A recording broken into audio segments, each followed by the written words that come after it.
today we're going to be taking a look at the Vortex Viper PST Gen 2 5-25 by 50 rifle scope. All right, now let's go over some of the details and features. This is a second focal plane scope with an MOA reticle. They also sell it in first focal plane with both MOA and mil dot reticles, but you want to kind of figure exactly what's going to fit your needs the best. Because for me, long range shooting, I decided to go with a second focal plane reticle due to the fact that it does not enlarge as I go through my magnification range. So the reticle looks exactly the same on 5 power as it does on 25 power. So if you're shooting longer ranges, that means that the amount of coverage that you're going to have on your target is going to be exactly the same all the way through your magnification range, where in first focal plane, as you adjust your magnification higher and higher, the reticle actually gets bigger and bigger inside your viewing window, and that can cover up more of the target at longer ranges. So you kind of have to balance whether or not you want a first or second focal plane depending on exactly what you're going to be using it for.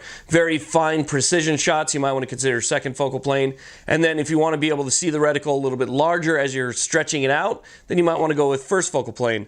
Now, this does have an illuminated reticle. It's very nice, it's very bright, it's got several different settings with an off setting in between each setting. So you don't have to bring it all the way back to 0 and then adjust to your magnification range. You can be in setting 9 and then go in between 9 and 8, and it's going to be off, and then go down to 8, and it's going to be on again.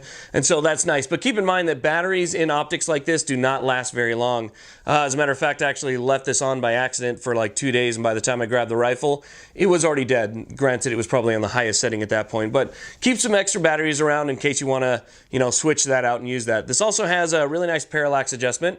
Goes all the way from 25 yards all the way out to infinity. So it's set up really nice.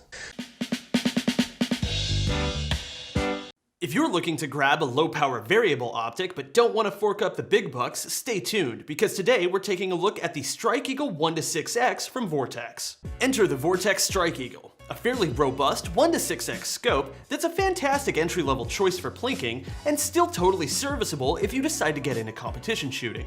For the uninitiated, the Strike Eagle utilizes a rotating turret that sets your desired level of magnification.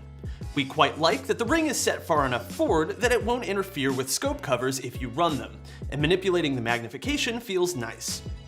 It does require a tiny bit of force to rotate, and is certainly not going to adjust on its own. You can even add a throw lever to get a little bit more leverage if desired.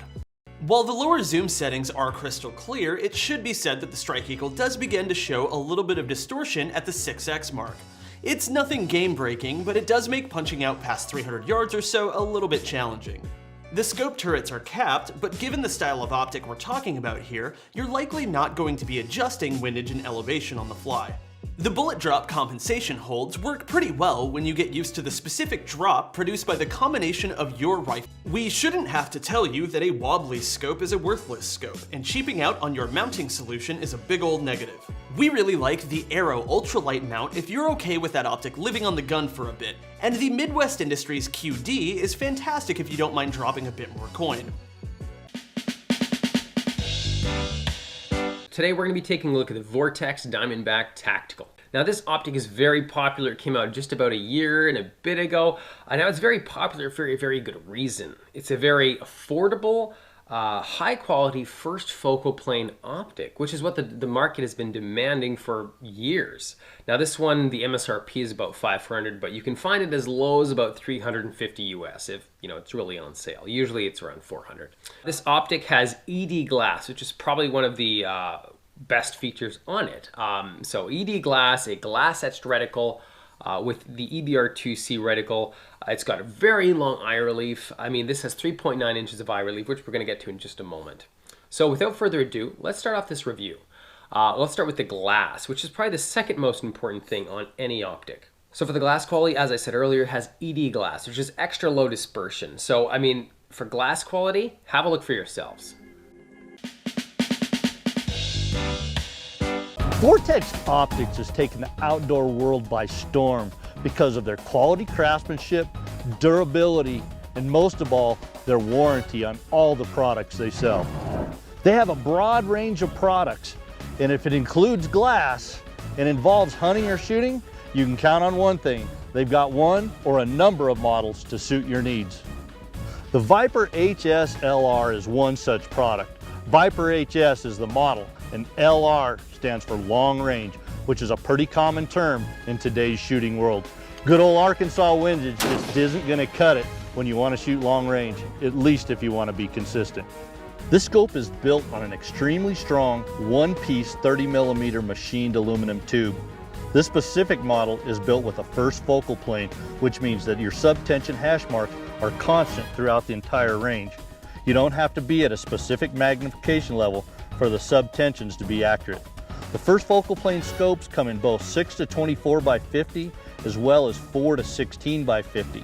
Second focal plane scopes are available in 4 to 16 by 50 and 4 to 16 by 44 with the BDC reticle.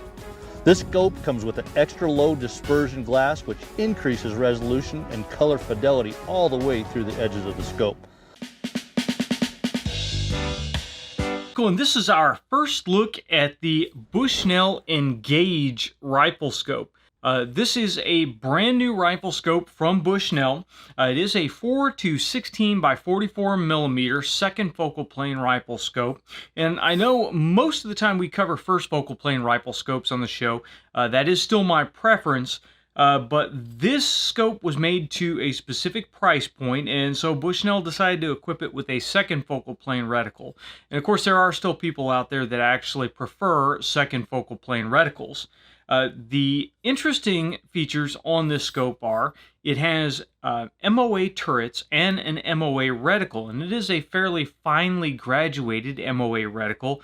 They call it their Deploy MOA reticle. It is a finely graduated MOA reticle, and so it should be fairly good for holdovers. Now, since this is a 4 to 16 power rifle scope, 16 power is not a massively huge top end, so the reticle should be fully usable in a variety of situations there.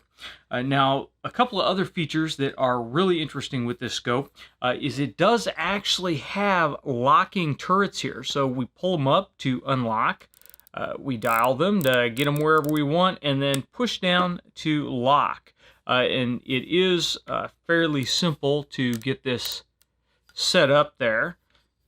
And the other neat feature about these is they are toolless turrets, which means when you want to re-zero them, you just lock it down, you turn this knob on the top to unscrew through normal use, because if you notice the knurling around here does stick out a little bit more than the top cap. So once you torque that top cap down, I don't think that's going to be any problem. And find out if it really is a good value or what we generally feel about the scope overall. The only thing that's really hanging me up on it right now is the fact that it is second focal plane and not first focal plane, but the rest of the features on it are very nice, and I'm really excited to get out to the field and try it out.